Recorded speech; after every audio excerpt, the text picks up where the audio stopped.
This is a London broil, a lean, tough cut from the hind leg of a cow. Very flavorful, but shoe leather waiting to happen. We're going to boil it for a few hours. I know what you're thinking. That's culinary suicide. Somehow the Austrians thought that's a good idea, and it is. They figured it out in the 1850s, and it's been a staple on the table of Emperor Franz Joseph I from Austria. They managed to turn a cheap, tough cut into butter with nothing but water, thyme, and a little science. Emperor Franz Joseph I. He ruled for 68 years, which was a record at the time. He could have eaten anything. He ate this. Every single day, his schedule permitting. Boiled beef. Not because he was poor, but because he was very modest, and this suited him quite well. He's also the guy that scrambled pancake called Kaiserschmarrn gets its name from. The question isn't why boil beef, the question is why doesn't everyone? Tafelspitz is the cut used in Austria. It's usually not available in the US, it's somewhere between the tri-tip and the top round and the London broil. Any lean cut from the hind leg will work for this recipe just fine. The name Tafelspitz literally translates to the end of the table. Imagine the emperor sitting on the one end, that was the start of the table, and way down there was the end of the table. Back in the day, everyone had to stop eating once the emperor stopped eating. So a lot of times the people at the end of the table didn't even get any of the meat, so they had to go into the city afterwards and grab some dinner. Still, in Vienna in the 1850s, this cut of meat was something most people could afford at least occasionally. Emperor Franz Joseph made it his signature dish, and it wasn't missing on any of his banquets. Suddenly everyone wanted it. These cuts of meat are way over 90% lean, usually 93, even up 95% lean, which means they're dry and very tough. You can hardly poke a dent into them. It's chewy and borderline inedible when you toss it on a grill. But it's loaded with collagen, and collagen is our secret weapon. Collagen is the structural glue that holds all the muscle fibers together. Heat it wrong in dry, high heat, and it contracts, which makes it even tougher. But go low and slow with a lot of moisture, and the collagen will melt into gelatin. And gelatin is why a good bone broth gives you that nice mouth coating. It's also why braised short ribs fall apart, and why that southern barbecue is so lip-smacking good. I'm making a small portion here. Normally you would use the entire roast, but this also works in a small portion. You don't have to have the big roast. So it's fine for a 2-person household, and it's great for a 10-person household. You need a lean cut from the hind leg, tri-tip, London broil, top round, bottom round, you name it. You need beef bones, preferably marrow bones. My tip, try to find an Asian store. Marrow bones are a lot cheaper in Asian stores because they make pho out of it. Then we need an onion, a couple peppercorns, a couple bay leaves, and Suppengrün. Suppengrün is traditionally a combination of leeks, carrots, parsnip root.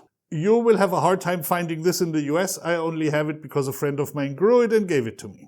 And some celeriac, so that's celery root. You may be able to find this.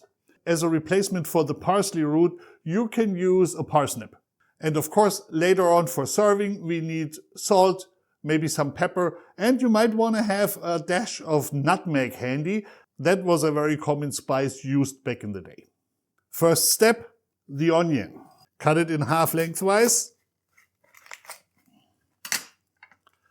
Skin stays on. Now have a hot pan ready. Cast iron or carbon steel would be ideal, but stainless will work. And char the onion. If you have a gas stove, you can just do it on the gas stove without a pan. Just use the flame.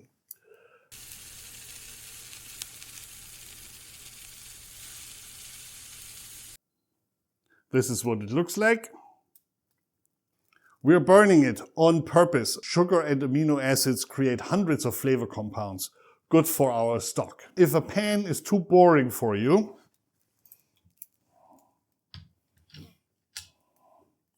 use a torch.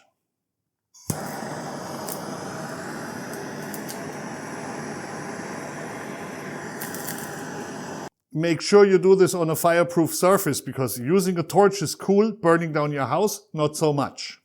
That done, set the onions aside, set the vegetables aside. You will need these in a couple of hours. Next up, the bones. This is where the body for the liquid comes from.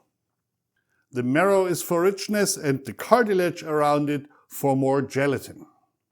Rinse the bones under cold water, get rid of any debris, feel around the edges that there's no little bone fragments, and then quickly blanch the bones in boiling water. That way you get a lot of the impurities off, and it's going to be much easier to have a clear broth later on.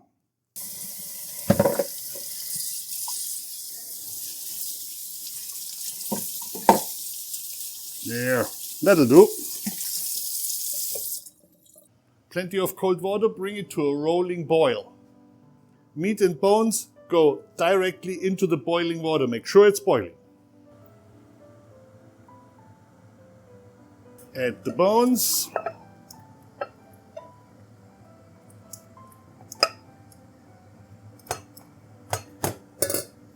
We did a good job with the bones, so there's barely any scum coming up. Whatever comes up, be vigorous, clean that out. And that's why we don't start with cold water like in a regular stock. You want these proteins to quickly boil off so you can scum them off. And then you reduce the heat to a bare simmer so you don't ruin your meat. Lower the temperature. Keep an eye on potential scum. Get it down to a bare simmer. See, there isn't really bubbles coming up.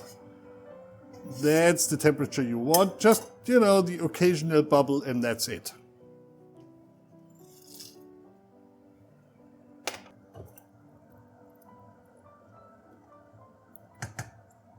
And now it's time to pour yourself an adult beverage, because now it's a waiting game.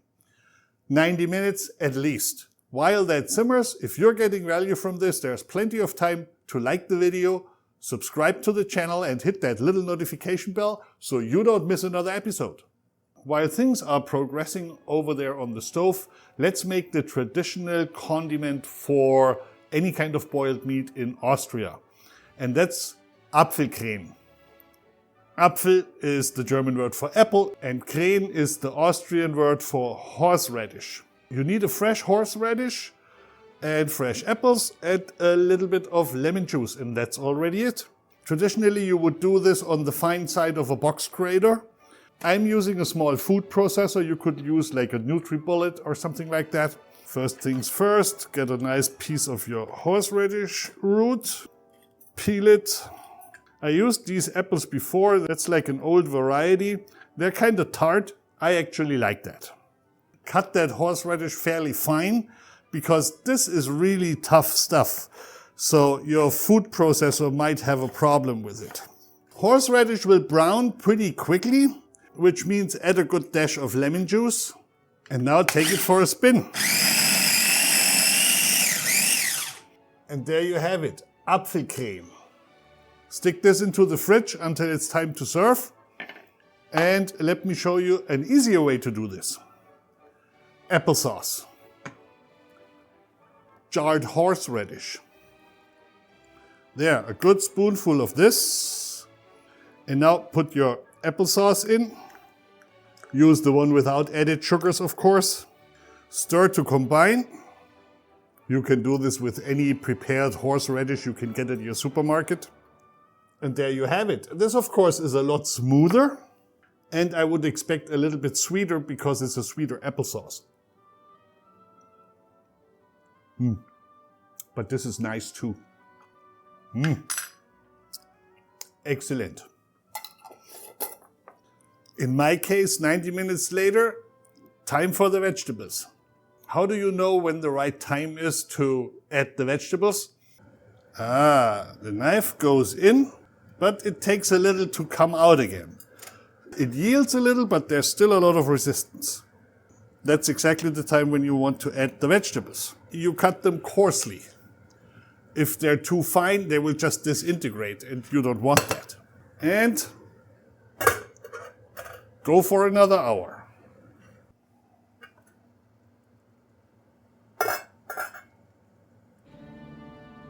Oh yes, the knife goes in real easy. It's perfect. Not exactly falling apart, but close to it. It still has a little bit of structure. Time to get rid of all the veg. Remove the meat carefully. It's very fragile now. In my case, even more so because it's not a large chunk.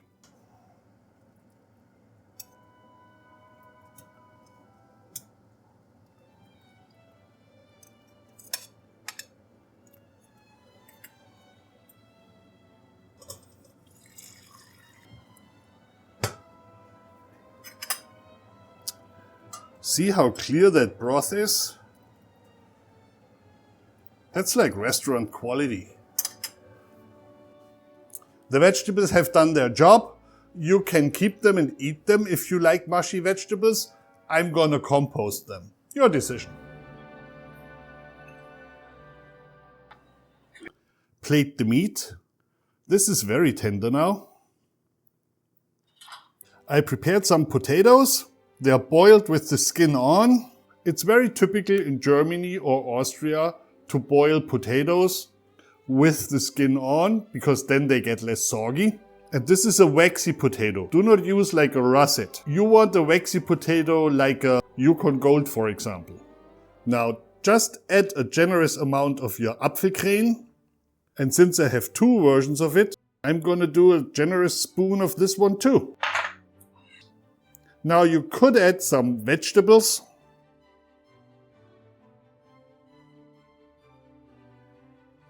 A little bit of salt. A couple grains of pepper.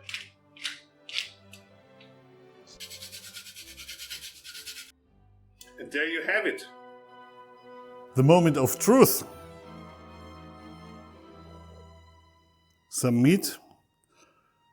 Generous on the horseradish.